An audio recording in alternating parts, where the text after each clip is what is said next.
to get into the class I had to get into, I had to lose 106 pounds in less than 3 months. So I was like, fuck that, I can't do that. I grabbed my chocolate milkshake and went back to Ecolab. I'm going back to work, man. This is my life. So in this job, you're looking for cockroaches, looking for rodents and stuff like that. And this next morning or this next night, I went to work and I don't like cockroaches too much. I hit the mother load of cockroaches. And this restaurant got full of cockroaches and rodents and everything else. And I sat there and I said, this is my life. I said, this is my life. You are exactly who the fuck, this is it. And I said, this ain't going to be it for me. So in that restaurant, I quit my job, left my canister in that restaurant, my spray canister, got back in my Ecolab truck, and I went home. And I started working out like somebody. I became the most obsessed person on the planet Earth. And I had to invent a guy that didn't exist. I had to invent a guy that can take any pain, any suffering, any kind of judgment, be called nigger, be called whatever the fuck in the world, and be able to stand in the fucking room and say, go fuck yourself.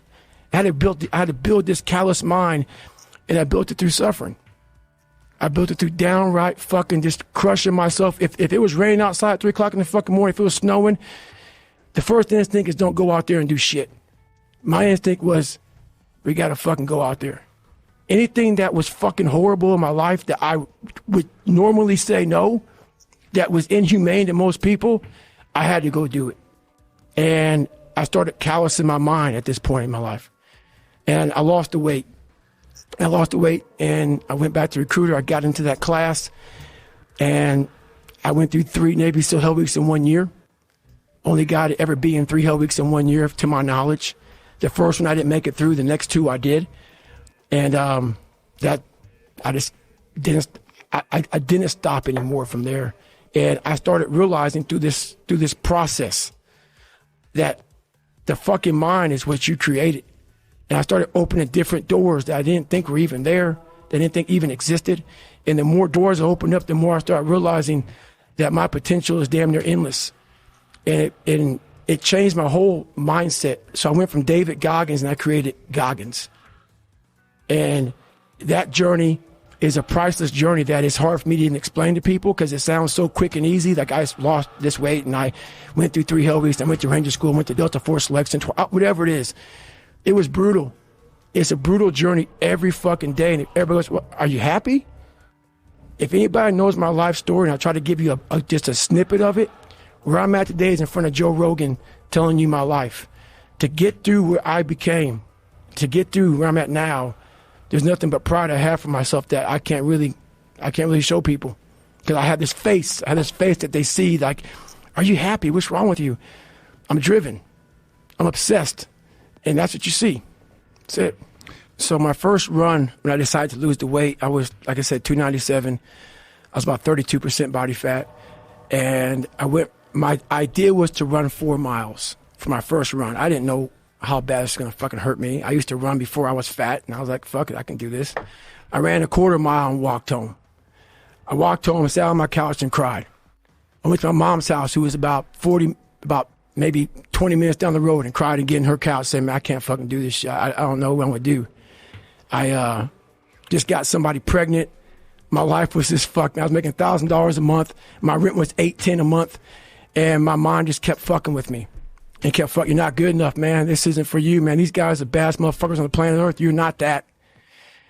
And what it was, and it's kind of funny, I was obsessed with Rocky. Rocky 1 in particular. And when I was a kid, I'd come home every day and I watched this fucking show, Rocky. And I would fast forward with the little VHS tapes to round 14. Round 14 fucked me up like nobody's business. Why? The song came on. When I bought the pull-up record, I listened to the song for 17 hours. It's 2 minutes and 13 seconds. And I'm able to visualize and dream like nobody's business. And I know that I can create a vision that many people can't. And I work for it. So the vision I had was when Apollo Creed beat the fucking shit out of Rocky, beat the shit out of him, he kept fighting. He was a dumb fighter, couldn't read, that was me. Couldn't read, couldn't write, just punchy, everything about him. And Rocky Apollo beat the shit out of him. He was in that corner, and everybody was saying, stay the fuck down. And him getting up, Apollo Creed raised his arms up in the fucking air, turned around, thought he won the fight. He turns around and sees this guy getting up, and it was the face of Apollo Creed that changed my life. The face of Apollo Creed. It was like, just by that motherfucker getting up, not winning, just by him getting the fuck up, Apollo Creed was champ. He's the best. Rocky had taken his soul. Had literally taken his soul. His head goes down. He looks at him like, what the fuck are you? I want it to be that. Not Rocky. I want to be the guy that people looked at. I don't care if you liked me or didn't like. I don't care. But said, this motherfucker is going to keep coming after whatever the fuck is in front of him. I wanted that. I wanted that worse than anything in the world. So that is, I kept picturing me falling down and getting up, and every motherfucker that called me nigger, I was dumb. Even myself, I wanted to feel something besides defeat. I wanted to just go the distance. And that going the distance pushed me to a point of where now I go way past the distance. So basically what I did was I came home and I had a chocolate milkshake. I sat down and I gave up. I said, this ain't gonna fucking happen, man. I gotta lose 106 pounds and I can't even go a quarter of a fucking mile. I started being able to take negative shit and be happy. I was like, man, what story would it be if my fucking fat, dumb, lying to be friends with people, insecure ass can overcome this shit? And that what if mentality, like that dreamer mentality just would always fuel me. It would just fuel me, man. What if I can be a SEAL, man? What if I can go from running a quarter of a fucking mile, now I run 205 miles. What if I can go? What if I can go? And what if, how would that feel if I'm graduating? Because I'll never forget at the graduation thing I was talking about, 224, like the video I sat down and watched. This commanding officer stood up and he said to the graduation guys who are graduating buds, like 18 of them, he said, we live in a society where mediocrity is often rewarded.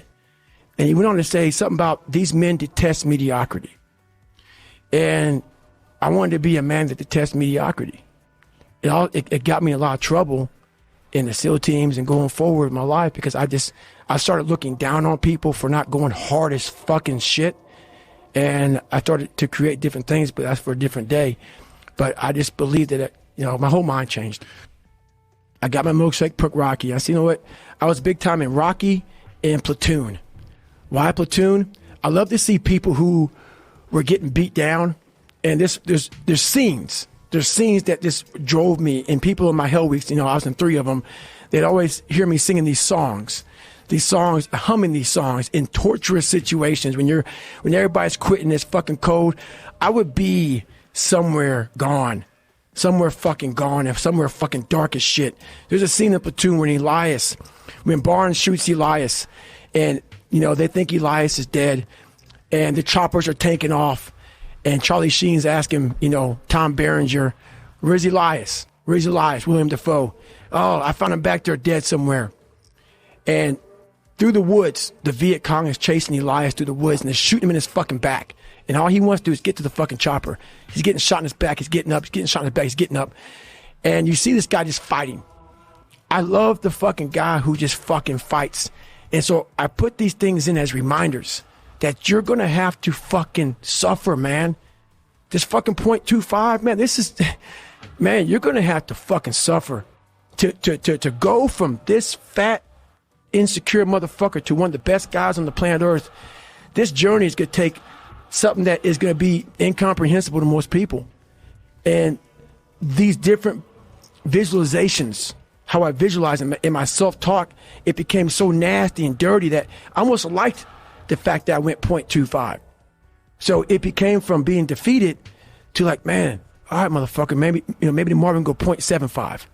It just became this different mindset. I turned negatives into positives. So I would take it like, who would even think about doing this? So I would sit on my couch saying, who at 297, who can't fucking swim that great, who's scared of the fucking water, would have the fucking balls who had the balls to fucking man up, quit a job, and go and just put everything on himself. So it's how I started talking to myself and putting myself in a whole different category, and that would fuel me the next day, and I just kept using that as fuel and fuel. No one would do this shit. No one would do this shit. You're the baddest motherfucker around. You're the baddest motherfucker ever lived.